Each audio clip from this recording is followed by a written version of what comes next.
I remember a few years back when we talk about cryptocurrency on the government sector or some other prestigious events like that, the people look at us with very strange views, and their sight was very totally different. I'm very happy to see very positive outlook and the positive remarks, especially Dr. Muhammad Al uh, gave very wonderful keynote about the Sharia law and the Sharia compliant cryptocurrencies.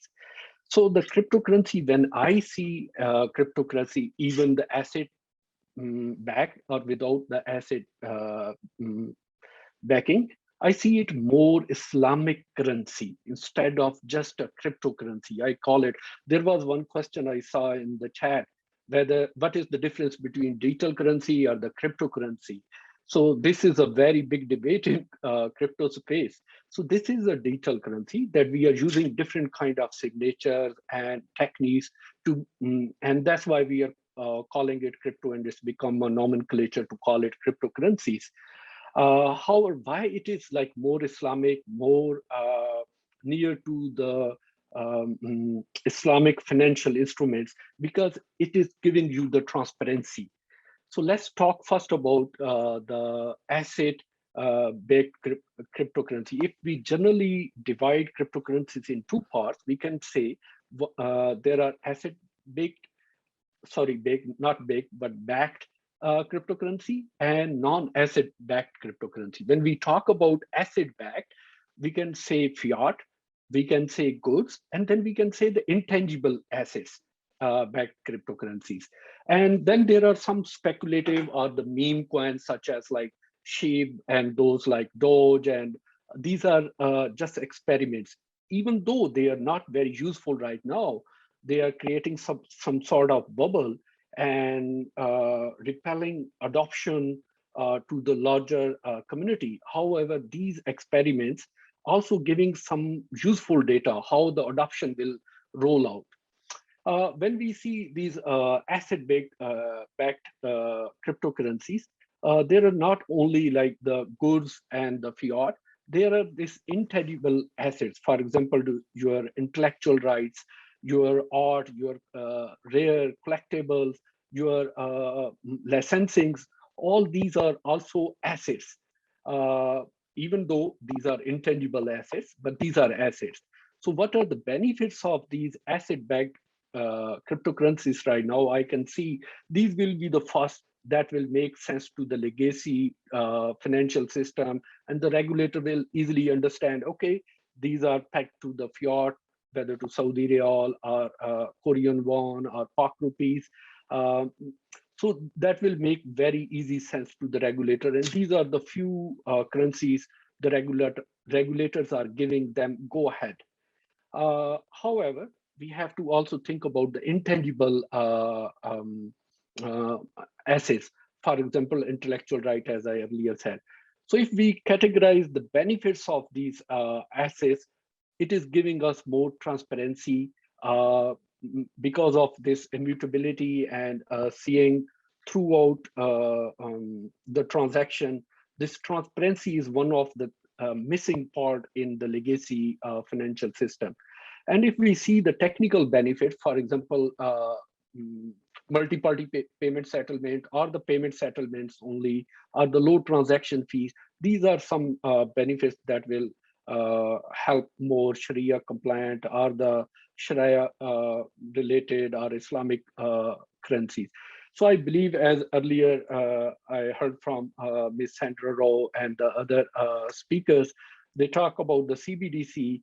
These recent coins, I call them not only the cryptocurrency, I call them the experiments. We are learning by doing the experiment. One is regulation. You are working within the regulatory space, and one is like in gray area. And this gray area, that is the innovative area where you can do more innovations. And then you, as we see how internet evolves, we are building infrastructure. On top of it, we are building applications. And this infrastructure, there was no regulatory space where we were playing. There was no level field for the regulatory. For example, I belong to Pakistan, I born there. And still we just got recently, like in 2019, we got privacy law for the internet. It took us 20 years to make some law related to internet. What we think about this disruptive technology, blockchain or the other innovative technology, definitely the regulator will take time. So I believe the asset-based crypto asset, for example, goods-based, oil-based, gold-based, silver-based, and the fiat-based, they will be the first regularized, and later on there will be the other type. Those are intangible assets. They will be also coming into the market. Yeah, thank you so much. So the blockchain have sustainability, scalability, and interoperability challenge. For the scalability or the throughput challenges, somehow these are the technical challenges, and the interoperability is somehow also the technical challenge. And however, the sustainability is kind of that is also technical as well, non-tech challenge. So for the Bitcoin, I can say, let's forget about the Bitcoin proof of work. We are moving, the entire cryptocurrency ecosystem is moving to proof of everything instead of proof of stake. For example, recently we were, I was advising some blockchain project. They were working on proof of elapsed time. There are different proof of authority. So I call it proof of everything, proof of even stake or whatever. So the sustainability not only is for the energy point of view, there is a governance challenge for the sustainability as well. So, and there is also decentralization challenge. For example, if we see Ethereum blockchain is moving toward the sustainability to the proof of work in ETH2. So how they are not becoming very centralized blockchain. So they put some cap, like only you can run your validator with the 32 ETH. So there shouldn't be a big validator service provider. Those run the validators, and they the Ethereum can become kind of a centralized. Still, there is a chance in the proof of stake networks, the riches become rich and the poor become poorer.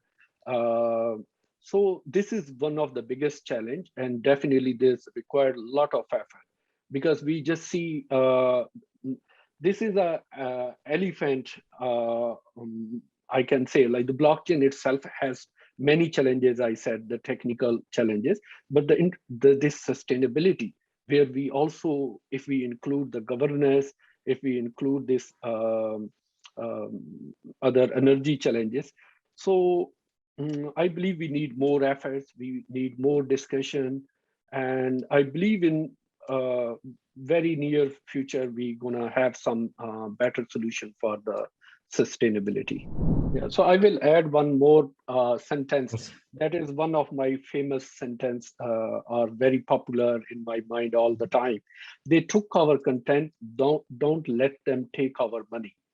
Who took our content? The big tech giants. So this decentralization for the sustainability, for the governance, let's build that kind of governance system where the big giants or the richer cannot take our money. So we can have a transparent system. Yeah. Thank you. So I will jump in here.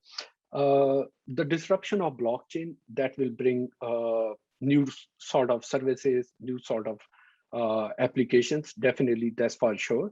And when we call it like Islamic or Sharia compliant currency, we have to educate not to the Islamic, the Muslims, but also to the other population. What is the meaning of Sharia compliance? Because the only Sharia word become somehow different meaning. So if we see the Sharia compliance finances, I love one sentence of Dr. Umar Fisher, the Islamic financial scholar. He called it clean financial system, not debt-based financial system. Few days ago, I was talking to one of my friend in Australia, and he was discussing one application like Pay Later.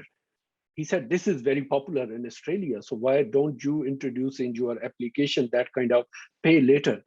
So make slaves debt slaves.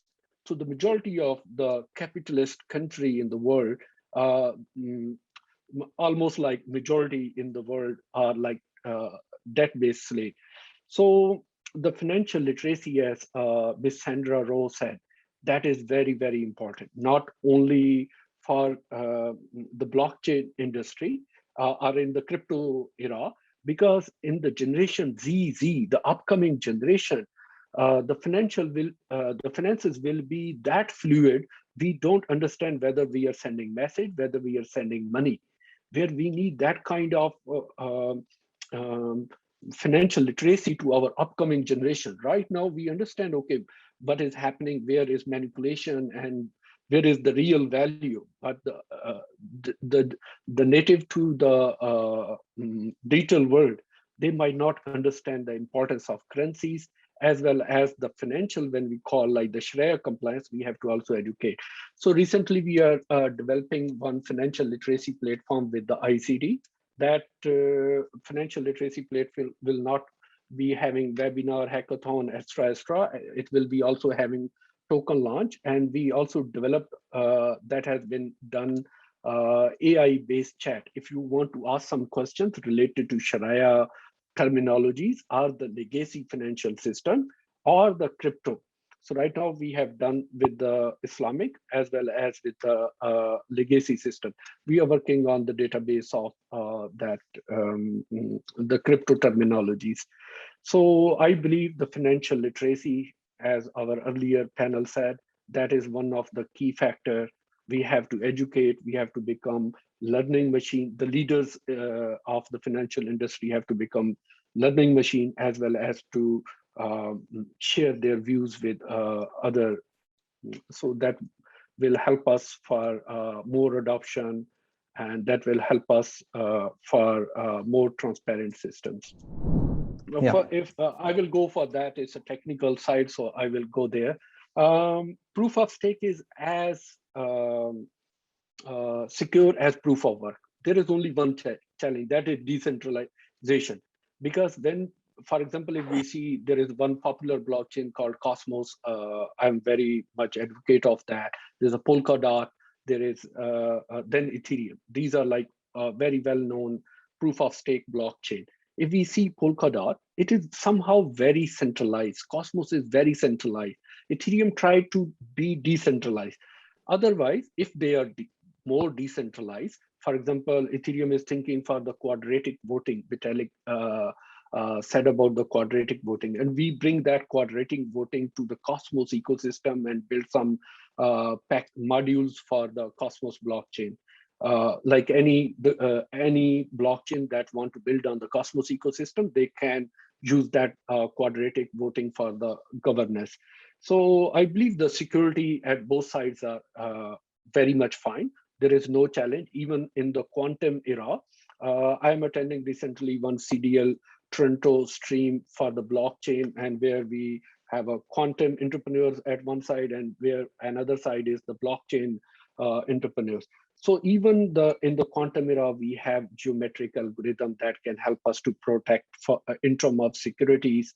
But the security is not a challenge. As I said, the centralization and the decentralization, the richer get more richer, the poor become more poor, because the richer have money, they can run more validator. That is the bigger challenge. For Sharia, I'm not expert on Sharia, but when I see Islamic finances, as I earlier said, I don't only call it a cryptocurrencies, I call it Islamic currencies. And the Islamic currencies, if we see the whole concept of the religion pushing toward the financial ecosystem, that was a liberation, not making you a slave, not making you in debt-based economy where everybody is a slave to somebody. You have to pay for your house to somebody. You have to pay for something that you took some leverages. So printing money somehow is create deflations, it's create a lot of challenges without any real value creation. Printing just money for the need of money, that is kind of I see is not clean money. I don't see it very transparent way. But for example, if we see in blockchain or in the cryptocurrencies, there are deflationary coins. For example, Ethereum does not have like some limits. There is some reason for that. We do not have a limit. We are minting coin after every block confirmation. There is reason for this. For some incentive, we want to incentivize our system for the protection, for the security. In that case, like increasing the circulating supply, because does matter, because you are creating value. But without creation value, you just print like US dollar. We recently printed by the government, or other currency printed, fiat currency printed by their governments, respective governments, without real value creation. Most of the time during COVID, we were sitting at home. Most of our working places were closed, and we were not creating wealth. What is the wealth? We work and we create wealth and we create value. And in response to that creation of wealth and the money, we print some fiat. So without that, I feel it's not only un-Islamic, and it is, I don't know what it is.